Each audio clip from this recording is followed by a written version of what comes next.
What's up everyone and welcome to another episode of QTE right here on Stay and Play. Today, Gen Z is spending much less on gaming. Borderlands 4 lets you silence Claptrap. Kojima is calling gamers to solve real-world problems. PS5 Pro is getting a next-gen upgrade. And Xbox is going through another round of major layoffs. And founding members are saying that Xbox hardware is dead.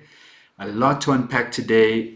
Let's jump into it. But before we get into it, ladies and gentlemen, if you like what I'm dishing and you think you want seconds, please don't forget to hit that like, that subscribe, and ring the notification bell for all my latest videos. It helps a ton. Now let's get into it. New data from Circana reported by the Wall Street Journal shows US gamers aged between 18 and 24 spent nearly 25% less weekly on games, hardware, and accessories in April 2025 versus April 2024. Overall retail spending fell around 13% for that age group. That's not just a slowdown, it's seismic. Gen Z isn't skipping gaming altogether, but they're opting for free-to-play options, second-hand deals, Steam sales, or just delaying big purchases.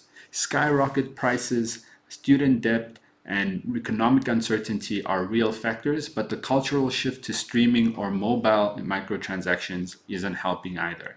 I mean, as we all know, things keep getting more and more expensive, and unfortunately, the income does not match the rate of inflation, and yeah. I got no money. Super proud to see the Gen Z generation, becoming a bit more responsible with their finances. Perhaps there's hope for the future. But anyway, let's move on to our next news topic. Borderlands 4 lets you silence Claptrap. Finally. So Borderlands 4 introduces a global first in looter shooter QOL, a dedicated Claptrap volume slider. You can crank him to max or mute him entirely. So Gearbox narrative director Sam Ringler even wrote extra dialogue acknowledging the mute option.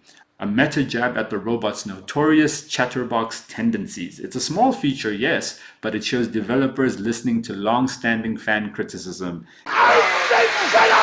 So after Death Stranding 2 on the Beach earned strong critical praise, creator Hideo Kojima urged fans to confront real-world issues like war and climate change, positioning his game's connective themes as a metaphor for social mobilization. Kojima said, "We have war, we have climate change, we have earthquakes, and so on. But if we can gather connected as fans, we can fight and battle these things." Some see it as poetic, others argue it's performative. Either way, it's uncommon to hear activism from a AAA director directly tied to a game launch. I mean, you've seen the trailers, you've seen the gameplay. The outback is on fire. Kangaroos are all over the place. Nice.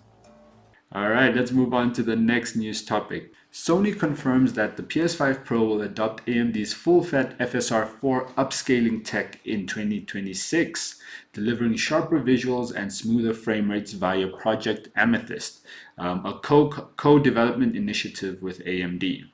So Mark Cerny made it very clear that this is not a watered-down upscaler. It's the same top-tier tech found on the RX 9070 GPUs, now ported to PS5 Pro. Expect a post-launch performance longevity boost, potentially a critical upgrade for developers and gamers who invest in the PS5 Pro edition.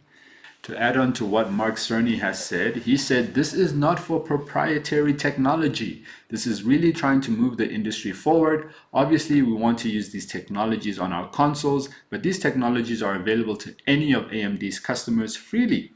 Big chunks of RDNA 5 or whatever AMD ends up calling it are coming out of the engineering I am doing on the project. And again, this is coming out of trying to move things forward. There are no restrictions on the way any of it can be used. AMD is moving extremely quickly.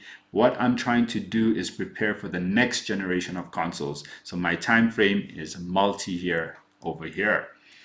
All right, so straight from Cerny's mouth, right? We can see that this is to move the industry forward. Obviously, PlayStation 6, or whatever they call it, I mean, it will be PlayStation 6. Will have some proprietary tech, something to make it different, something to make it stand out, right? So I'm super excited to see what they're cooking at PlayStation and at AMD, and I'm super happy to see that some of this technology is open to the public, or open to AMD's customers. So best believe if Xbox decides to, they will, and they just announced their partnership with AMD for their upcoming future products. So whenever Xbox wants to use that tech, it's over there, right? They have access to it. Again, this is about moving the industry forward, according to Mark Cerny. Let's move forward together. All right, so let's move on over to our last and I guess most important topic. So this week, the Xbox brand took yet another hit. Microsoft just pulled the plug on the initiative, the very studio they formed in 2018 to lead their first-party renaissance. Perfect Dark reboot? Cancelled. Res Mysterious Everwild? Cancelled. Layoffs? Massive and still counting. We're talking about over 9,000 people laid off across Microsoft, with Xbox divisions suffering the deepest cuts. Turn 10, ZeniMax, King, all hit. And the initiative dead before it ever got a real shot. The studio that was supposed to be Xbox's answer to Sony Santa Monica barely made it out of pre-production. And what makes it sting is the tone-deaf PR spin. Microsoft says it's restructuring to focus on high-impact areas and to remove layers of decision-making. Translation: leadership failed to manage scope, and now devs and players are footing the bill. They set fire to their own house, then told fans it's part of the renovation. Let's not forget that this is the fourth major round of layoffs since Microsoft acquired ZeniMax and Activision. Thousands of developers axed, games thrown into the void, and we're still expected to be hyped for Game Pass Ultra Supreme Deluxe Infinite. Please talk to me. Good? No! No, I'm not! Xbox is drifting from hardware, it's drifting from identity, and clearly drifting from stability. Former Xbox exec Laura Fryer wasn't being dramatic when she said that Xbox hardware is dead. What's left of the brand if studios close before they finish a game? If exclusives don't exist? If the only thing consistent is layoffs? This isn't evolution, it's erosion. And it's no longer about patience, it's about trust, and right now, that's in short supply. So yep, guys, what did we expect, right? Purchase of Activision Blizzard King wasn't just gonna be all smiles and, roses and everything's all evergreen, right? People have been screaming, singing this from the mountaintops that this is not good for gaming. And the moment the purchase was finished and completed and everything, then the layoffs started. 4 major layoffs since the purchase, right? This ain't no joke. People are losing their jobs, they're losing their livelihood, all because of consolidation, all because of Microsoft's greed, all because of failed leadership at Microsoft and Xbox. Yeah. So that's the rundown for this week. Gen Z cutting back, Claptrap silence, Kojima activism, next-gen visuals for PS5, and the slow fade of Xbox hardware identity, and just massive layoffs happening on that side. My condolences to all of those who have been affected. Let's hope that they are able to bounce back on their feet pretty quickly. And yeah, that's it. Thank you so much for watching, and it's been great. Once again, ladies and gentlemen, if you like what I'm dishing, please don't forget to hit that like, that subscribe, and ring the notification bell for all my latest videos. If you got any comments, what are your thoughts on this whole layoff,